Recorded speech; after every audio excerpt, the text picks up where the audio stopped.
এত সহজ পদ্ধতিতে বাসায় যদি আমরা রসমালাই নিজেই তৈরি করে খেতে পারি তাহলে আর বাজার থেকে কিনে আনার তো প্রশ্নই ওঠে না। একবার যদি আপনারা তৈরি করে খান তাহলে আর বাজার থেকে কিনতে চাইবেন না।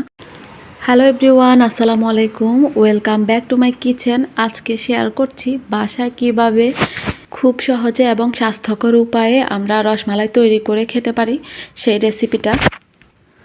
একবার খেয়াল করে ভিডিওতে রেসিপিটা দেখলেই নিজেই তৈরি করে ফেলতে পারবেন। চলেন তাহলে চলে যাই মূল রেসিপিতে। যা যা উপকরণ লাগছে সেটা আমি এখানে নিয়ে নিয়েছি গুঁড়া দুধ, নিয়ে নিয়েছি ঘি এবং বেকিং পাউডার, আর লাগবে আমাদের শুধু একটা মাত্র ডিম। গুঁড়া দুধ এখানে পরিমাণে কম হবে, সেজন্য আমি নতুন আর একটা কন্টেনার নিয়ে নিয়েছি।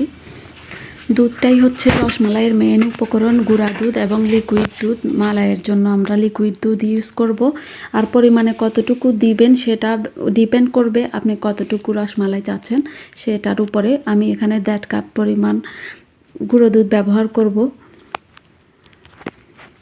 এই যে সুবিধার জন্য আমি চায়ের কাপটা ব্যবহার করেছি, মেজারমেন্ট কাপ না নিয়ে, মানে আপনাদের দেখা সুবিধার্থে, বোঝার সুবিধার্থে। তো চায়ের কাপে মেপে আমি প্রথমে 1 কাপ দিয়েছি, তারপরে সেকেন্ড টাইম আমি হাফ কাপের মতো দিয়েছি, দেখতে পাচ্ছেন। আর একদম ছোট সাইজের একটা চামচ নিয়েছি আমি এখানে বেকিং পাউডার দেওয়ার জন্য। এটা খেয়াল করতে হবে যে বেশি যাতে না পড়ে যায়। বেকিং পাউডারটা যদি বেশি হয়ে যায় তাহলে কিন্তু মিষ্টিগুলো ভেঙে আসবে, বেশি ফুলে ভেঙে যেতে পারে বা নরম হয়ে যাবে। এটা হচ্ছে অবশ্যই খেয়াল করতে হবে। বেকিং পাউডার পরিমাণে কিছুটা কম হলে সমস্যা নেই, কিন্তু বেশি হলে কিন্তু সমস্যা। আর দিয়েছি আমি এখানে ঘিটা দিয়ে আর বেকিং পাউডারের সাথে ভালো মতো মিক্স করে নিচ্ছি। তারপরে সম্পূর্ণ গুঁড়া দুধের সাথে আমি মিক্স করে নিচ্ছি। এই যে এভাবে ঘিয়ের সাথে মিশিয়ে নিয়ে তারপরে আমি ডিমটা অ্যাড করব। ভালোভাবে একটা ডিম ফেটে নেওয়ার পর আমি গুঁড়ো দুধের সাথে ভালোভাবে মিশিয়ে নিব। আর জিনিসটা খুবই আলতো হাতে করতে হবে, একদম রুটি বানানোর আটার মতো হচ্ছে কাইয়ের মতো ভালোভাবে চেপে চেপে মধ্যে নেওয়া যাবে না। এটা খুবই আলতো হাতে এভাবে করে আস্তে আস্তে মিশিয়ে নিতে হবে একটু সময় নিয়ে।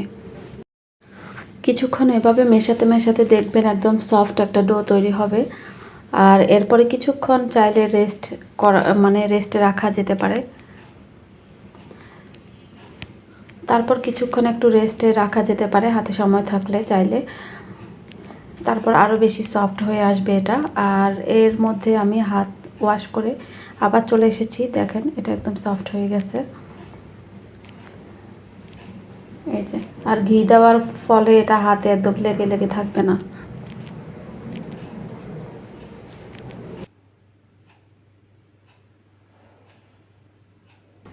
তারপর ছোট ছোট সাইজ করে আপনার পছন্দ মতো একটা শেপ দিয়ে নেবেন, রসমালাইয়ের মতো গোল অথবা একটু লম্বাটে। এই যে, আর খেয়াল রাখতে হবে সাইজটা হবে ছোট ছোট। ক্যামেরাতে সাইজটা একটু বড় মনে হলেও সাইজটা আমি খুবই ছোট ছোট করে তৈরি করেছিলাম, কারণ পরে মিষ্টিটা কিন্তু ফুলে ডাবল হয়ে যাবে, সেজন্য সাইজটা একদম ছোট ছোট করে তৈরি করার চেষ্টা করতে হবে। এই যে আমি একটু লম্বা লম্বা সাইজ করে নিয়েছি, সে লম্বা করে শেপটা দিয়েছি। মিষ্টিগুলো তৈরি করতে করতে আমি এদিকে একটা চুলায় দুধ জাল করতে দিয়েছিলাম, লিকুইড দুধ, সেটা ফুটে উঠেছে। এখন হচ্ছে সবগুলো মিষ্টি দিয়ে দিব। এই যে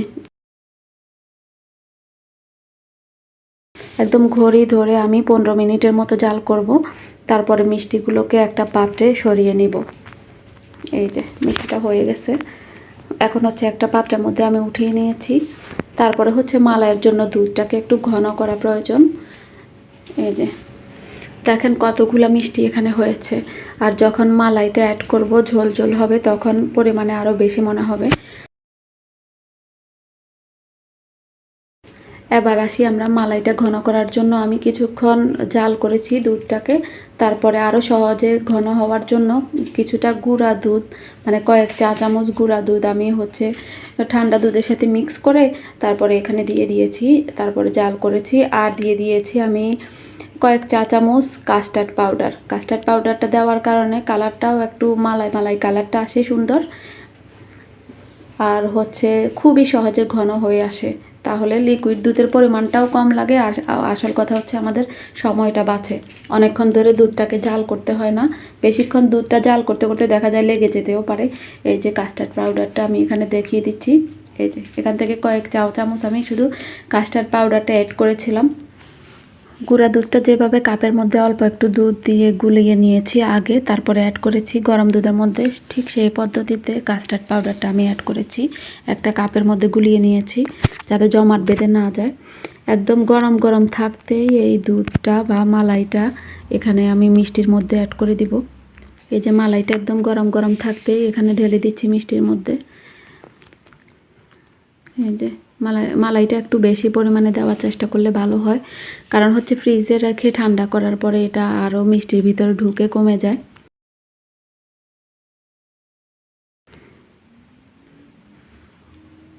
এই যে আমি দেখিয়ে দিচ্ছি মালাইটা কতটা পারফেক্ট হয়েছে। এই যে দেখেই হয়তো বোঝা যাচ্ছে ঘনত্বটা, আর খেতে অনেক মজা হয়েছে মাশাআল্লাহ। আজকে এখানেই শেষ করছি। রেসিপিটা ভালো লাগলে অবশ্যই একটা লাইক দিয়ে পাশে থাকবেন। আল্লাহ হাফেজ, আসসালামু আলাইকুম।